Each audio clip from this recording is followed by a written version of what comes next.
요나는 요나서 말씀에 짧게 소개되어 있지만 사실 굉장히 큰 영향력을 미쳤던 선지자라고 학자들은 이야기합니다. 그가 살았던 시대가 엘리사의 시대의 끝 무렵이었다고 합니다.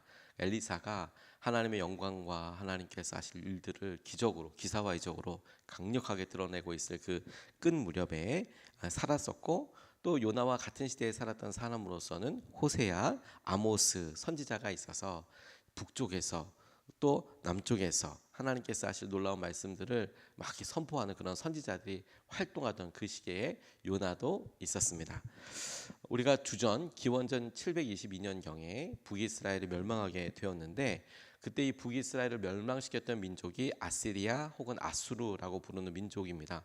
586년경에 남유다가 완전히 멸망하게 될 때는 바빌론으로부터 그 아시리아를 멸망시킨 바빌론으로부터 이렇게 다시 무너지게 되는데요. 이 요나서는 기원전 주전 760년경에 쓰여졌을 가능성이 높다라고 그렇게들 이야기합니다. 이 책에서 특별한 점이 있다면 하나님 말씀으로부터 시작을 해서 하나님 말씀으로 끝난다라는 점입니다. 무슨 말이냐면 1장 1절에 주님께서 아미떼의 아들 요나에게 말씀하셨다. 너는 니느웨로 가서 말씀을 전하라. 이제 이런 이야기로 하나님의 말씀이 1장 1절에서부터 탁 선포가 되고, 맨 마지막에 끝날 때에는 요나와 이야기하면서 여기 좌우를 분별도 못하고 막 10여만이라는 많은 사람들이 이렇게 있고, 그런데 어떻게 내가 불쌍히 여기지 않겠느냐라고 하나님께서 요나에게 마지막으로 물어보시는 것으로 4장 끝이 딱 나버립니다. 하나님 말씀으로 시작해서 하나님이 말씀하시는 것으로 끝나는 아주 독특한 그런 구조입니다. 그러다 보니까 제목은 요나서이지만 하나님이 말씀하시고 하나님이 또 말씀하시고 끝나는, 하나님이 완전 주인공인, 원래 모든 성경의 주인공은 하나님이시지만 그야말로 하나님께서 의도를 가지고 이야기를 걸어오시는 장면이라고 싶고, 저는 특별히 요나서를 이번에 이렇게 미리 묵상하면서 이 점을 좀 중요하게 여겼는데, 믿음이라는 것에 대해서 좀 주목하게 됐습니다. 요나에게 두 번 이야기하셨던 하나님의 어떤 간절한 사랑으로서도 볼 수가 있고, 이 요나서를 또 이 요나서가 하나님께서 불순종한 요나에게 한 번 더 기회를 주시는 것으로도 볼 수 있고, 또 복음을 전하는 것으로도 볼 수 있고, 여러 가지 주제로 볼 수 있지만, 저는 이번에 요나와 대조돼서 보여지는 니느웨 백성들의 어떤 믿음의 모습을, 그걸 믿음이라는 키워드로 이렇게 질문해 보니까 요나와 대조되어서 믿는다는 것은 이렇게 하는 것이구나, 믿음은 이러이런 구체적인 행동들을 보이는 것이구나 라는 점에 맞춰서 우리가 두 가지로 같이 기도하고 붙잡을 수 있으면 좋겠습니다. 첫 번째, 믿음이란 어떻게 하는 거냐, 어떻게 하는 것을 믿음이라고 하는 거냐, 하나님의 말씀에 즉각적으로 반응하는 것을 믿음이라고 이야기합니다. 하나님의 말씀에 반응하는 것을 믿음이라고 이야기하는데, 그 믿음이 즉각적으로 반응하는 것, 얼마나 빨리, 얼마나 마음속에 주저하지 않고 바로 반응하느냐가 건강한 믿음을 보게 되는 척도다라고도 볼 수 있겠습니다. 적어도 요나서를 통해서 보면 그렇다고 싶습니다. 4절 5절 말씀에 보면 이렇게 나와 있어요. 요나의 행동과 니느웨 백성들의 행동을 차이에 나서 한번 생각해 보시면 좋겠습니다. 4절 5절에 요나는 그 성읍으로 가서 하룻길을 걸으며 큰 소리로 외쳤다. 40일만 지나면 니느웨가 무너진다. 그러자 니느웨 백성들은 하나님의 말씀을 믿고 금식을 선포하고 그들 가운데 가장 높은 사람으로부터 가장 낮은 사람에 이르기까지 모두 굵은 베옷을 입었다고 이야기하고 있습니다. 요나에게 있어서 이것은 두 번째 부름이었습니다. 두 번째 하나님의 말씀을 듣고 2장에서 고레 뱃속에서 들어가 있던, 아주 죽음에서 다시 살아나게 되는 그런 엄청난 일을 겪고 난 이후에 하나님의 말씀 그에게 다시 임해서 니느웨로 가라라고 말씀하셨고, 그 말씀을 듣고 니느웨로 와서 하룻길을 걸으며 소리를 쳤다, 이렇게만 묘사가 되어 있지만 이미 요나의 마음속에 하나님은 살아계신 하나님에 틀림없고 그는 믿고 있었고 선지자였지만, 하나님의 말씀이 떨어졌어도 바로 순종하는 것이 아니라 3일 동안 다시 저 끝으로 도망가고, 그리고 도망가려고 하다가 다시 잡혀와서 고레배 속에 있고 다시 걸어오고, 이게 요나에게서 보여지는 하나님의 말씀에 대한 반응이었어요. 그는 오히려 하나님께서 살아계시고 하나님이 그와 같은 일 하실 수 있다는 것을 알았지만 정작 그의 행동을 통해서 드러났던 반응은 뭐였냐면 도망치는 거, 그다음에 주저주저하고 길게 되는 거, 그리고 자기의 생각이 개입돼서 오랫동안 결정하지 못하고 심지어 말씀을 전하라라고 했을 때 3일을 돌아야 다 전할 수 있다는 그 큰 도읍지에서 그것에서 하루 띵동 전하고 어떻게 되나 보자라고 볼 수 있는 정도의 반응이었다는 겁니다. 그런데 이 모습을 주목해 보면 바로 이어지는 5절에 니느웨 백성들의 반응이 얼마나 놀라운 것인지 알게 돼요. 믿음을 보여주는 거라고 싶은 거예요. 왜냐하면 니느웨 백성들은 아마도 여러분 하나님을 모르는 백성이라고 생각하는 것이 훨씬 더 합리적입니다. 왜냐? 아직까지 아시리아가 북이스라엘과 어떤 이제 혈투를 이렇게 벌이는 전쟁을 해서 서로 영향력을 주고받았지만 아시리아는 강대국이었고 강대국이었던 그 아시리아가 다른 종교 다른 신들을 믿고 있었고 그 신들을 믿고 있는데 굳이 약소국이었던 북이스라엘 혹은 이스라엘의 하나님을 뭐 들어서 알았다 뭐 이런 정도는 가능하겠지만 믿었다라고 보는 것은 좀 너무 합리적이지 않은 것이죠. 그런데 그들이 하나님께서 이렇게 말씀하셨다라고 이야기가 딱 떨어지면서 어떻게 반응합니까? 그 말씀을 하나님의 말씀을 믿고 금식하고 금식을 선포하고 높은 사람부터 낮은 사람에 이르기까지 모두 굵은 베옷을 입으면서 하나님 앞에 반응하고 있다. 하나님 말씀에 아주 단순하고 즉각적으로 반응하고 있다라는 것을 우리가 주목해 볼 필요가 있습니다. 믿음의 구체적인 행동, 반응이라는 점에서 보면 하나님의 말씀에 떨어졌을 때 요나가 그 말씀에 순종할 때까지 걸리는 속도가 혹은 기간이 시간이 더 짧았습니까? 빨랐습니까? 아니면 니느웨 백성들이 하나님의 말씀을 들었을 때 반응했던 속도가 더 짧았습니까? 혹은 더 빨랐습니까? 너무도 분명하게 비교되지 않습니까? 니느웨 사람들은 소문과 소문을 펼쳐서 들었을 때 적어도 어머 그랬대 그런 말씀이 있었대 라는 이야기를 하루 이틀 혹은 바로 들었을 때 바로 그들의 옷을 찢고 바로 말씀을 믿고 바로 금식하면서 그 말씀을 믿고 반응하는 행동으로 드러나지 않습니까? 근데 요나는요? 요나는 듣고 고민하고 그리고 내가 도망가야지. 니느웨는 무슨 니느웨야. 그리고 다시스로 가는 배로 타고 내가 일단 튄다. 도망가고 그걸 순종이라고 볼 수는 없지 않습니까?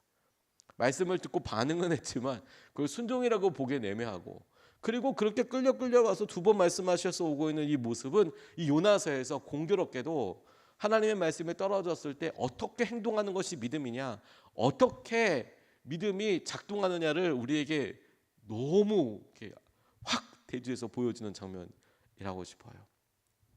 하나님의 선지자 요나는 이렇게 하는데 오히려 하나님을 모르는 백성들은 그 말씀이 떨어지자마자 확 반응하는 것을 통해서 우리에게 너무도 이 대조되는 이 모습을 통해서 이것도 요나가 직접 써서 보여주는 것을 통해서 저는 우리에게 깨닫게 하고 지향하고자 하는 바가 명확하다고 싶어요.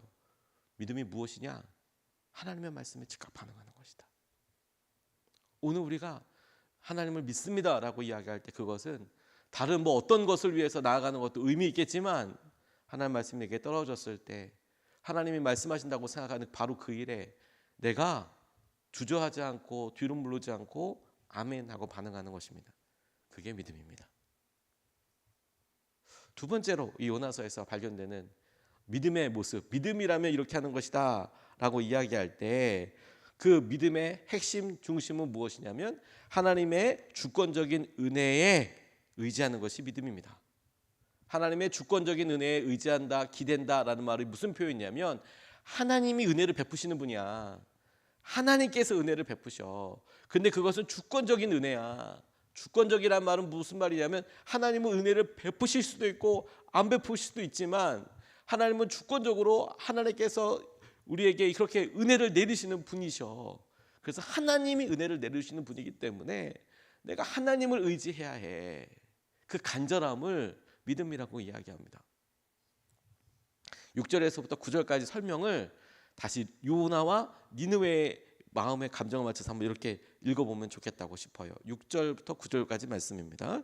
이 소문이 니느웨 왕에게 전해지니 그도 임금의 의자에서 일어나 걸치고 있던 임금의 옷을 벗고 굵은 베옷을 입고 잿더미에 앉았다. 왕은 니느웨 백성에게 다음과 같이 선포하며 알렸다.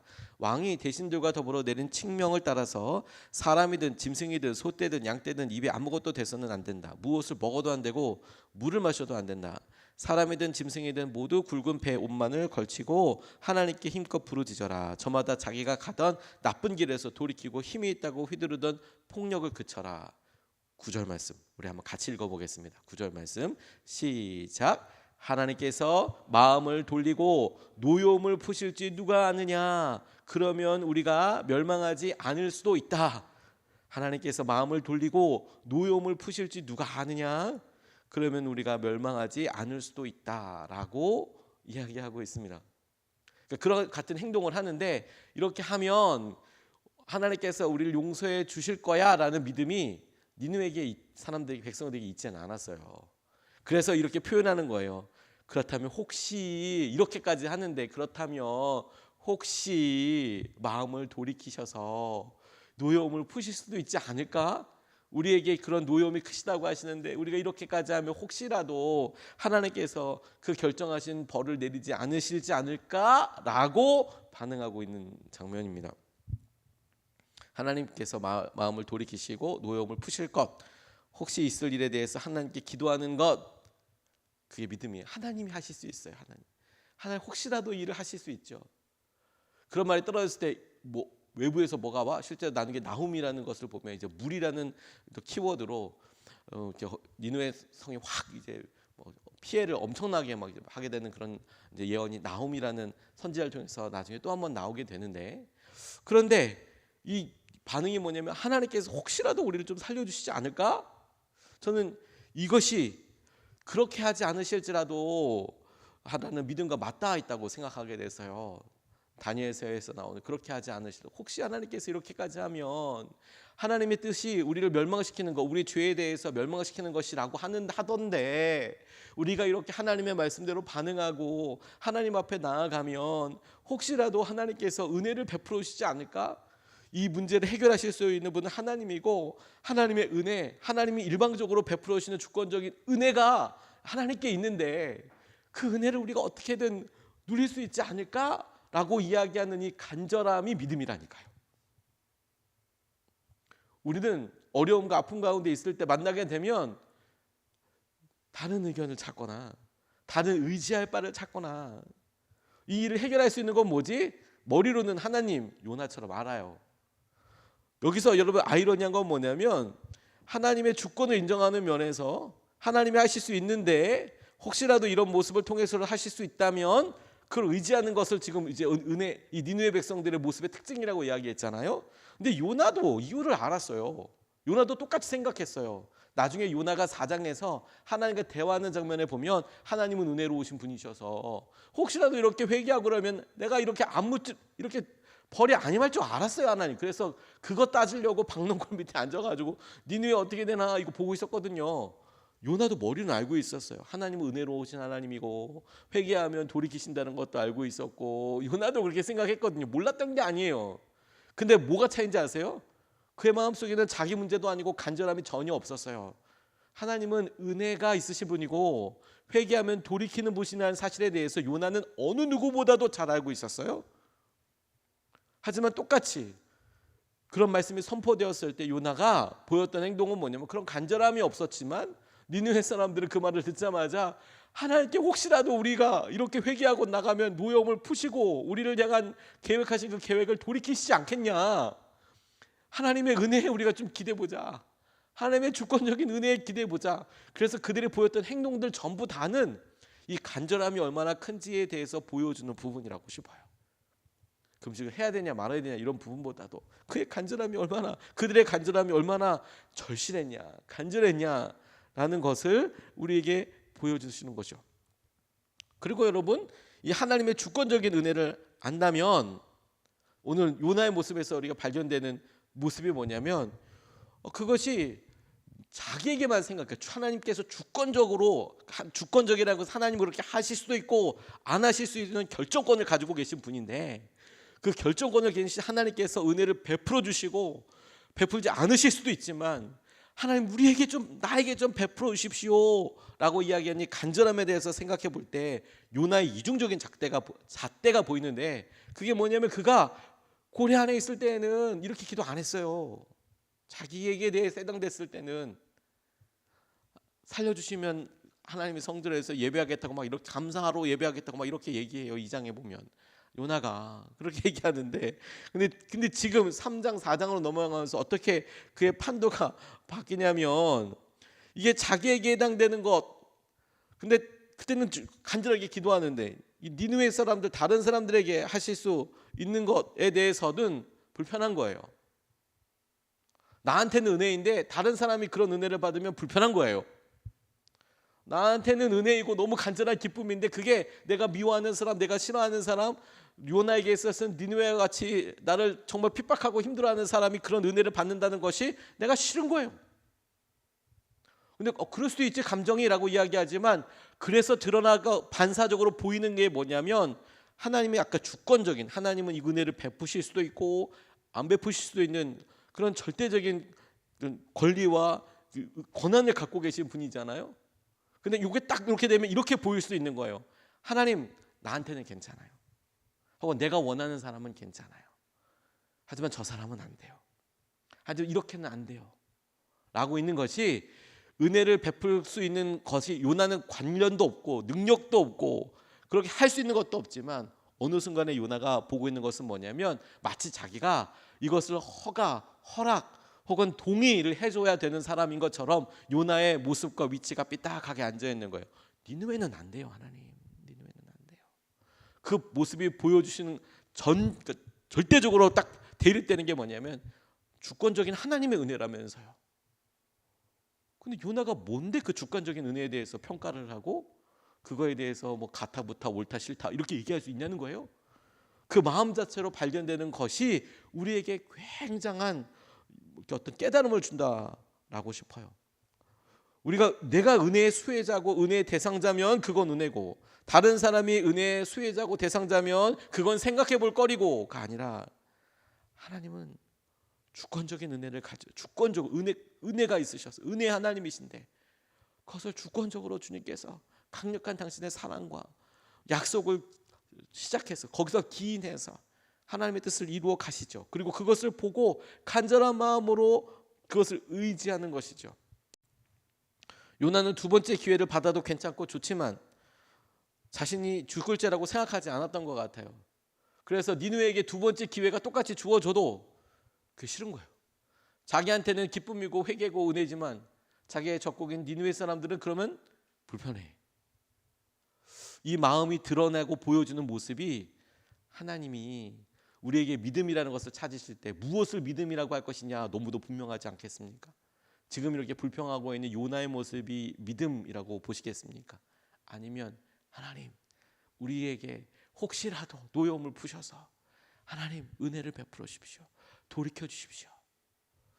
믿음은 여러분 이렇게 하는 것이 믿음이다라고 이야기할 때 이 은혜를 하나님이 은혜를 베푸시는 분이고 그 하나님이 주권을 가지고 절대적인 주권을 가지고 내리시는 분이시기에 오직 하나님을 의지하는 것을 믿음이라고 이야기합니다. 오늘 우리가 그 하나님을 의지하고 붙잡을 수 있으면 좋겠습니다. 우리의 마음에 하나님이 은혜로 답해 주시고 니느웨 사람들에게조차 응답하신 하나님이라면 하나님 앞에 이렇게 간절한 마음으로 나간 우리를 외면치 않으시고 붙잡아 주시고 이끌어 오실 줄로 믿습니다. 두 가지 말씀을 같이 나눴습니다. 첫 번째, 하나님의 말씀에 반응하는 것이 믿음입니다. 얼마나 빨리 즉각적으로 반응하는지 그게 믿음입니다. 두 번째, 하나님의 주권적인 은혜에 의지하는 것, 기대하는 것 그게 믿음입니다. 혹시라도 하나님 그렇게 하실 수도 있고 안 하실 수도 있지만 내가 하나님을 의지합니다. 하나님 간절하게 내가 의지합니다. 이게 믿음입니다. 오늘 그 믿음을 주님 앞으로 쓰며 나아갈 수 있으면 좋겠습니다. 두 번 나눠서 같이 기도하겠습니다. 첫 번째, 하나님 말씀대로 즉각 순종하게 해달라고 기도하겠습니다. 미루지 말고 돌이키지 말고 생각하지 말고 하나님의 말씀대로 즉각 순종하게 해주십시오. 하나님 말씀대로 우리의 믿음으로 반응하게 하여 주십시오. 여러분들에게 하나님께서 주신 것에 대해서 예배와 혹은 전도와 혹은 여러분 순종에 대해서 이야기하실 때 하나님 말씀대로 즉각 순종하게 하여 주십시오. 우리가 첫 번째로 같이 함께 기도하시겠습니다.